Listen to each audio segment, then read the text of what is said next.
Good day everyone. God is good all the time. All the time God is good. Guys, my name is Winper B. Puspus and we are in Mitsubishi Yun Motors Paco Otis. Guys, ito nasa harapan namin. Ito, nasa harapan natin. Ito yung 2026 Mitsubishi Versa van. Ito yung na-issue ngayon guys na ginaya daw namin kay Nissan. Actually guys, totoo yun. Guys, kasi guys, kung bakit naman din namin ginaya kay Nissan. Actually guys, kasi si Nissan at si Mitsubishi, iisa na lang ngayon. So ngayon guys, itong si Mitsubishi Versa van, ang engine, actually guys ito, ito mismo, itong exterior, ito mismo exterior guys, hanggang dito sa, ito mismo, yung buong katawan mismo guys, hanggang loob niyan, Mitsubishi Versa van, is Nissan Urban Van. Urban Van. Ngayon guys, napakaganda kasi ng promo nito ngayon guys. Nung unang nilabas to this year guys, sobrang laki ng cash out nito guys. Nasa 200,000 down payment to. Pero ngayon guys, kaya na siyang zero cash out. Zero cash out guys ha, inclusive na rin yung 1 year comprehensive insurance, 3 years LTO and then chattel mortgage. Tapos guys, bibigyan pa kita ng fuel subsidy na 40,000. Tapos guys, meron ka pang free PMS na 1 year. Ayan guys ha. Guys, pakita ko sa lang yung loob ha.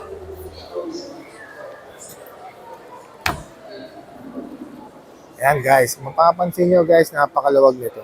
Actually guys, si Mitsubishi Versa van, 15-seater lang. Pero alam nyo guys, ang Pinoy, grabe, itong loob na to guys, kasi sa sobrang luwag nito, malamang gawin dito, apat dito sa first row, second row, third row, fourth row, 4, 8, 12, 16. So siguro to guys, pag Pinoy guys, abot to 20-seater. Actually guys, yan, mapapansin nyo guys, sa every row guys, merong aircon vent. Ayan guys, every row merong aircon vent doon, aircon vent dito. Yan guys, may mga aircon vent. Ayan, tapos syempre, ito yung rear cooler control. Ayan guys, sobrang luwag na itong Mitsubishi Versa van. Di ba napakaganda nga? Punta tayo sa kanyang likuran. Pagdating naman dito sa kanyang likuran guys, mapansin nyo guys yan, meron siyang high mount stop lamp dito sa taas. At tinatawag natin na third brake light. Kasi nakakatulong yan for safety. Lalo na kapag matulong yung takbo natin, yung bigla tayong hihinto. Usually kasi guys, di ba pag van talaga, kailangan sobrang, alam nyo guys, kasi minsan pag pumreno tayo ng mga, pag mabigat, marami tayong kargang passenger, tapos bigla tayong pepreno. Hindi basta-basta kaagad yung preno. So, for safety yan kasi kapag meron tayong kasunod sa likod, makikita ka agad na pepreno tayo. Tapos sa kanyang taillight, ito guys, combination ng LED and then ng bulb type. Yan. Tapos guys punta tayo rito sa kanyang harapan guys. Yan. Guys, ito yung harapan ni Mitsubishi Versa van. Guys equipped ng dual airbag to guys Yan, equipped ng dual airbag. Siyempre, ito guys 5-speed manual din siya guys Ayan din yung control ng kanyang mga aircon. Yan guys. Tapos guys meron din tong anti-lock braking system. Yung tinatawag natin na ABS. Yung guys yung ABS, yung on top speed, pag tumatakbo tayo, siyempre, kunyari may biglang sumulpot na bata, may biglang tumawid, so ang tendency na naapak tayo sa preno. Because of anti-lock braking system, pag umapak tayo sa preno, hindi naglalak yung steering wheel niya, so ang tendency no, makakabig natin. So pag nakabig natin sa sakyan, ang benefits nun is for safety, hindi natin mababangga yung bata na biglang tumawid sa sakyan. Tapos guys, equip din to ng electronic brake force distribution. Guys, dito sa van talagang kailangan nun guys. Piniprevent kasi nun yung over and under steering. So, pagka piniprevent yung over and under steering, so ang benefits nun is for safety. Tapos guys isa pa sa ginagawa ni EBD, ni Electronic Brake Force Distribution, dinidistribute niya yung brake na kung saan mas kailangan. Kung saan mas kailangan yung brake, doon nagbibigay ng brake. Para ma-prevent nga yung pag-skid ng sasakyan. Yun guys. Guys pagdating naman sa kanyang gulong, ayan guys, pakita ko sa inyo yung kanyang gulong. 195 R15. Ayan guys. Naka 15 inch yan na steel rim. Ayan. Tapos guys banggitin ko lang din yung kanyang dimension. Ayan guys. Overall length niya, yung haba is 4,710. Ayan guys ha.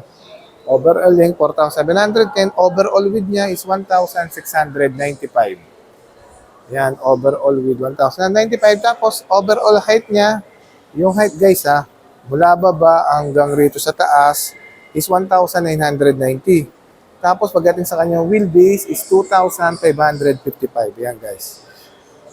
Wheelbase niya 2,555. Tapos ang kanyang minimum ground clearance is 195. Ang kanyang gross vehicle weight is 3,400.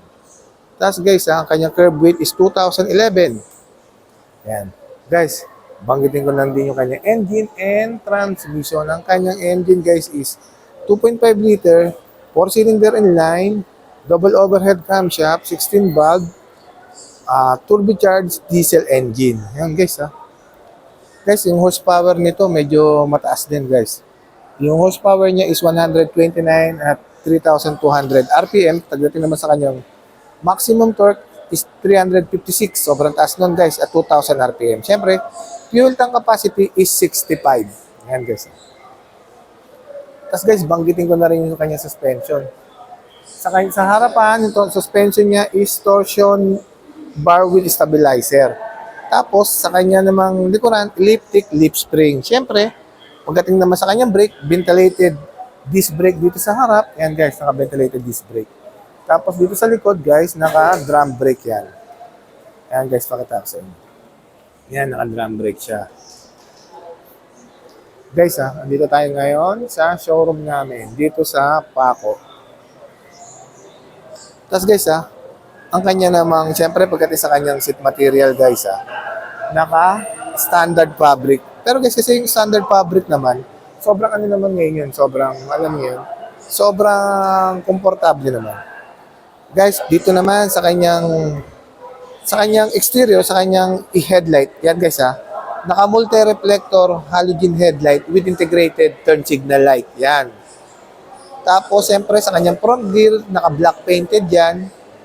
Tapos sa kanyang wiper guys, naka-front variable intermittent wiper, yan.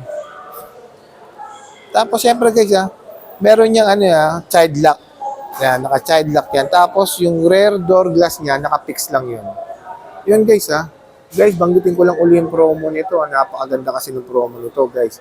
Zero cash out. Ang dating down payment nito, guys, is 200,000. Ngayon, zero cash out na. Tapos, guys, inclusive pa rin yung 1-year comprehensive insurance, 3 years LTO, and then shuttle mortgage.